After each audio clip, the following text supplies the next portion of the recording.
Hello, everyone. Welcome to the Midday Muster with Cassandra Williamson. I am coming to you from Eastern Kentucky, way up in a holler.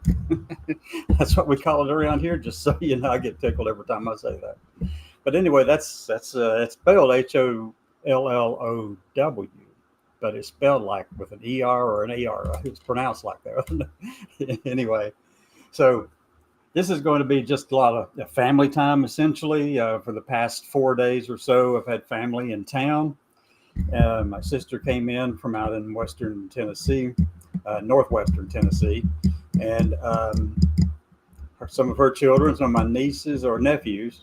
Nephew came in, and some of his daughter, and some other kids all came in, and my nephew's wife came in. There, we had a crowd. And then obviously my other sister who lives here in Pike County came by, and we all had an opportunity to spend some time with family over the weekend. We actually went out. Tammy, my sister, actually paid the way for everybody to go out to the Clay Walker concert that was taking place at the Appalachian Arena in Pikeville, Kentucky on Saturday night, this past Saturday night. That was fun. I stayed about halfway through it. Good time, just great to be out with family, really, and that's the biggest thing more than anything. So it was a lot of, very, very good time with family, and I had to leave to get back to make sure mom and my brother and other sister were all right. So it's been an interesting weekend. They just left not more than 30 minutes ago. So all headed back, got a bunch of photos of everybody. We had some, good meals, stuff like that together, all hung out and, had a good time talking with each other and catching up. So I've got a great family. We are rather extended. We're everywhere. My own children, they're spread all over the darn country these days. All of them, most of them, not all. I got two down in Alabama and one in Kansas with her 4 children, and the two down in Alabama. I've got 2 grandkids down there, and out in Texas. Texas. I have a granddaughter. Got another granddaughter up in Wisconsin, and the son in Tucson, and we are everywhere, folks. We are everywhere, and all this stuff that's been going on over the past several days and weeks or whatever.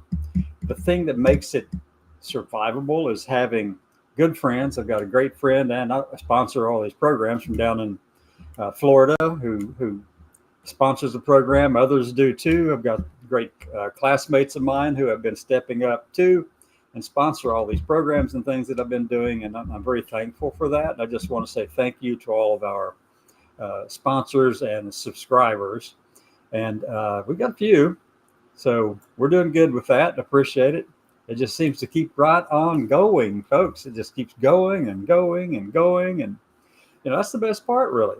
Having an opportunity to be able to communicate and connect with people and to be able to stand in the gap for some people who aren't otherwise able to do so for themselves.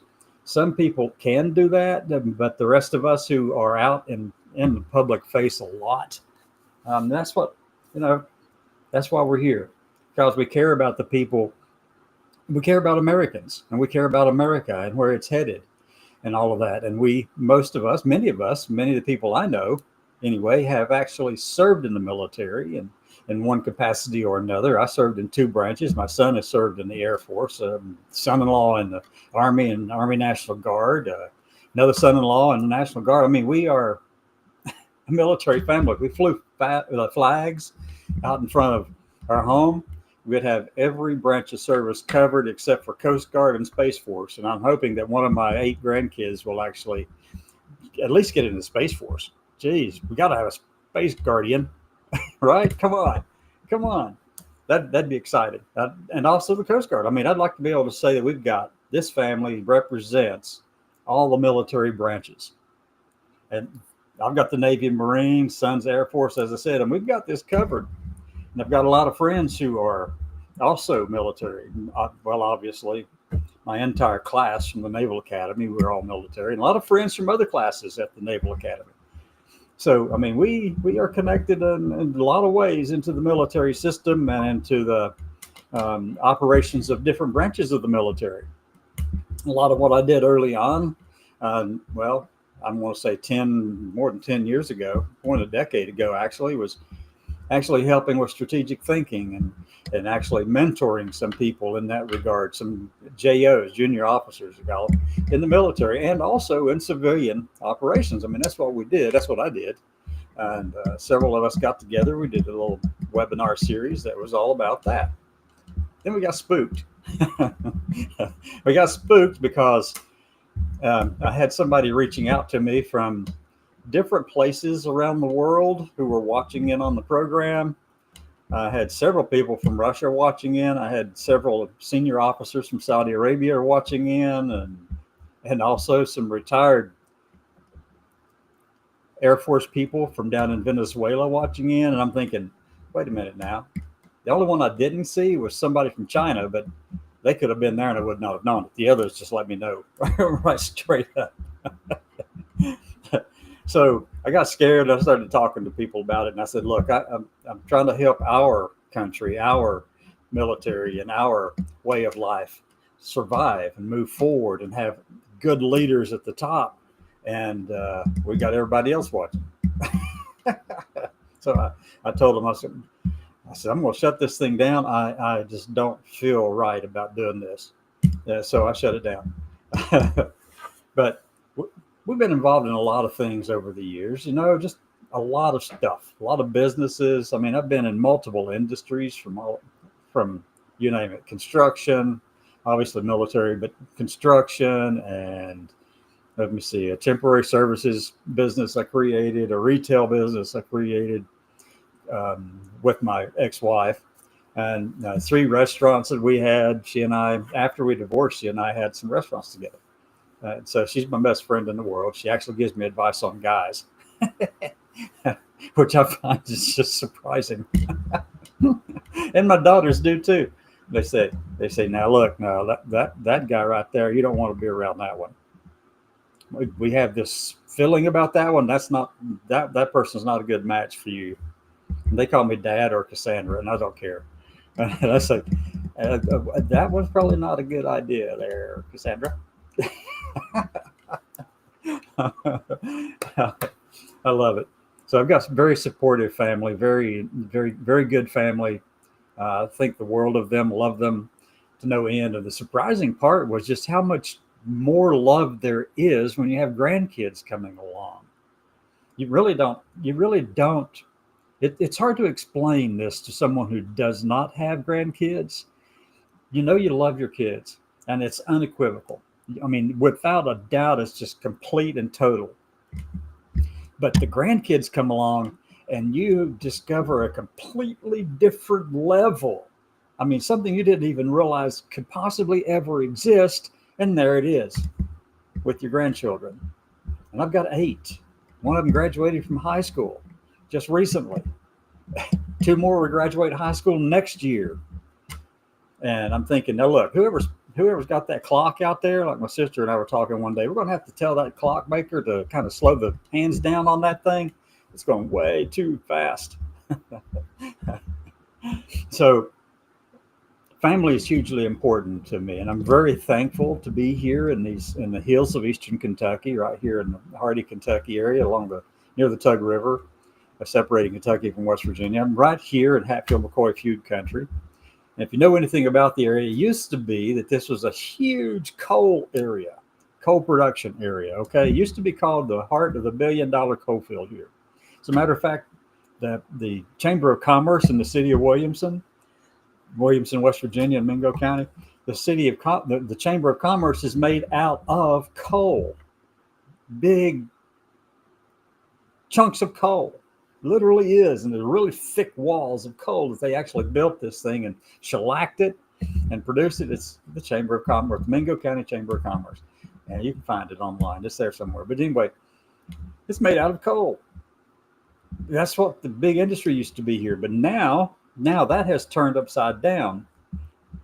Now what we have are lots and lots and lots of trails and trail systems in Kentucky and West Virginia. They go through Pike County and Mingo County and Logan County and Wayne County and Lawrence, Kentucky, and right on down the Tug River and the Levisa Fork of the Big Sandy River all the way to the Ohio River. I mean, this whole region is covered in trails now, and riders are here all year long, it seems like.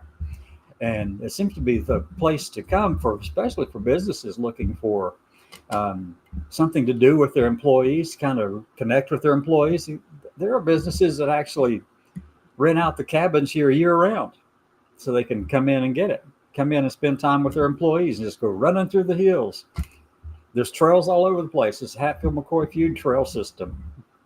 And it's in Kentucky and West Virginia. And I mean, it's a big business now. There's a lot of stuff going on. And if you're interested in that kind of thing, you ought to check it out. Check it out and come out here and check out all these places in this area. From Pikeville, Kentucky, the county seat for Pike County, Kentucky, and Mingo County, West Virginia, the county seat is Williamson, West Virginia. And so you've got those two places that are right here central to all of this. And people come in here all the time for this.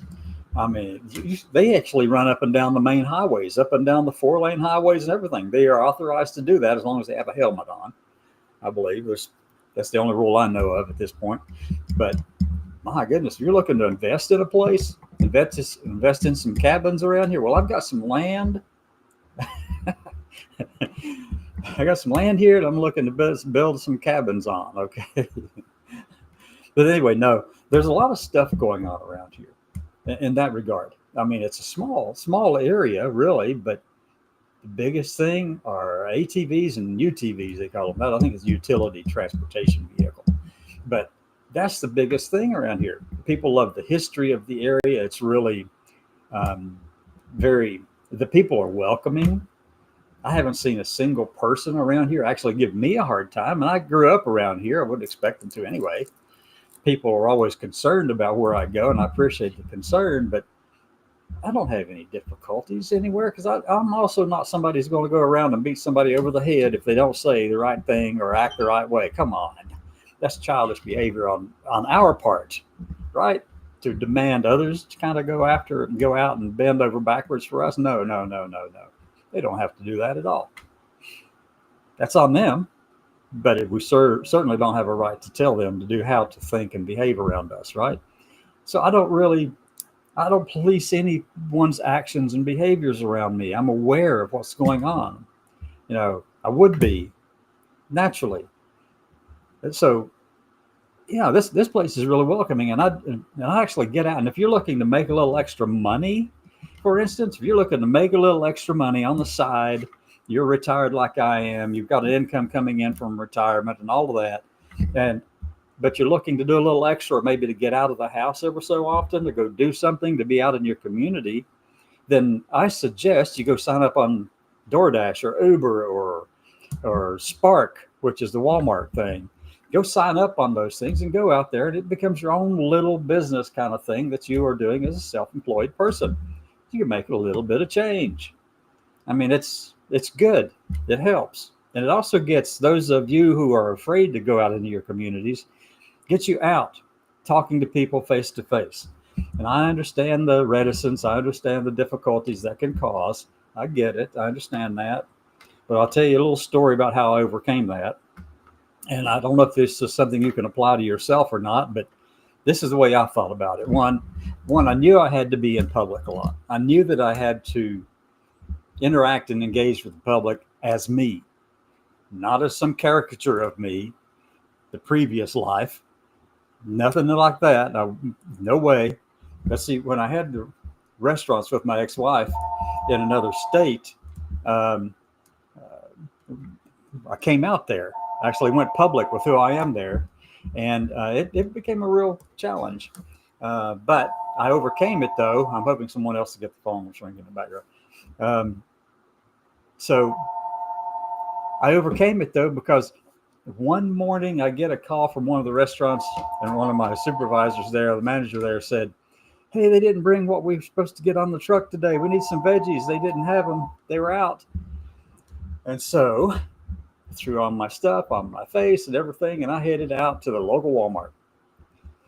Now, this was early on. I mean, this was like just a couple of days after I'd gone really out in the public as me. And so, I mean, I was just really new and I didn't know anything about anything. I mean, I was just a real newbie at living and walking the life, okay, of who I really am. And so I pulled up to the Walmart and I said, now look, I've got two choices. I can park up front, run in real fast, and maybe nobody will see me or talk to me or engage with me, and I can get this stuff and get out of there. Or I can fight it. Or I can take it and use it as a tool to improve myself so I don't have to deal with this again. So what did I do? I parked on the back side of the parking lot. Well, you know, Walmart parking lots are pretty big. Okay. I parked in the last space, the furthest one away from the door. And you're saying, well, why the heck would you do that? Well, I knew that if I didn't take control of that situation, I would always be hiding from someone. I would always be running from something. And I'm not going to live like that. Refuse to. So I grabbed that steering wheel on the car and I said, Marine, open that door up, put your foot out and march. Well, gave myself a command. I got out the door, put my foot out there, and I just started. I marched, held my head up high, and just marched straight into that Walmart, and then walked up and down every single aisle, looking at people in the faces, saying hi, greeting everyone. I never felt so invigorated in my life prior to that, and I've never looked back after that. I've never been threatened or challenged by any obstacle that's in front of me because I set the course of where I was headed at the very beginning. I've refused to be someone cowering in the corner. I've refused to be that person who wasn't secure in who they were. And I'm secure in who I am. There's a lot of people out there who aren't secure in who I am, and think they have a say in who I am, and they don't. I do. That's my job. Your job is to take care of you. But so I knew that if I didn't get that step going and get that march on and get that stuff out there, get it to the businesses, talk to people, engage with them, I was not going to have a good future. It would be difficult and challenging. And every time you would turn around, it'd be something that'd come up and get in the way of it, and you'd run and hide. No, you've got to win it the first time. But here's the thing. If you're having those problems right now, if you're having those kind of difficulties right now in your life, in your authenticity, who you are, there's no time like today to do that. No one has control over who you are except you. You determine your future by what you do right now. So what are you going to do about it? How are you going to proceed? I know a lot of people. I know a lot. I've been all across this country. I've traveled to all the lower 48 states. I visited VA facilities in all of the lower 48 states. I've met veterans all across the country. I've been in these facilities. I've talked to directors. I've been all over the place. I've had the honor and privilege to do that as me. Not once did I encounter a single problem anywhere. Through the Badlands, up in South Dakota, up in North Dakota, Iowa, Oregon, anywhere, Minnesota. I've had no problem with that. But then again, I started off right. You can start off today and make your beginning today. Do the right thing to make sure you're safe and secure and live with respect of who you are and who you are wanting to be like. See, I know who I am. I'm not concerned about that. I've never been concerned about it. I've just known this, okay? It's never been an issue at all. Well, I will tell you this. There was a period of time when nobody knew except me. It was difficult. It was difficult then. Those were dark days, folks. I mean, for a good decade before it even came out, or more, really. I mean, I was going through some really serious stuff then, but I overcame it. I went through it. you can too. Now, back to the original topic I started out with here. The family has been one of the biggest parts of this for me too, though. Many of you have a chosen family. I have an actual, my family is chosen and real and biological, if you want to call it that, genetic family. I'm trying to figure out the right term to use to describe that, but that's who they've been there for me from the beginning. When I told my kids and my ex-wife who I am, it took my kids 4 hours, and they all came back and asked what name that I want them to use. And I told them, and I said, and by the way, you can call me whatever you want.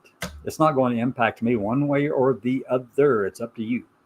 My ex did the same thing. It took her a few more hours to get back to me, but they've all been supportive. Now, there have been some who spent several years hounding my kids and hounding my ex and my friends and other members of the family about who I am. That's all they could talk about, and it really just ate into some of the relationships that the other people had with their families and friends. Okay, because the only topic of conversation was, "Hey, how's Cassandra doing? What's going on with Cassandra?" And every time, and my ex told me about that once, and I felt so bad about that everybody else had made me the center of conversations when they were talking to her, and they needed to be talking to her, with her, listening to her, and not talking about me. But people are that way. They just want to talk about everything, but they're well past all that now. It's been a long time, a long time. So it's Monday, and I think it is June the 9th. Yes, June the 9th. There's a lot going on in the country that we could be talking about, but I wanted to give you some encouragement that you can move forward safely and as yourself, but it's up to you. You've got to put your foot in front of the other foot and march. Grab that steering wheel and take control of your life and march fully. If you really are who you say you are, then do that for yourself and for your families and for your communities. March straight ahead, eyes in the boat kind of thing, and just go right on through it. And you will get out the other side, and you will be just fine.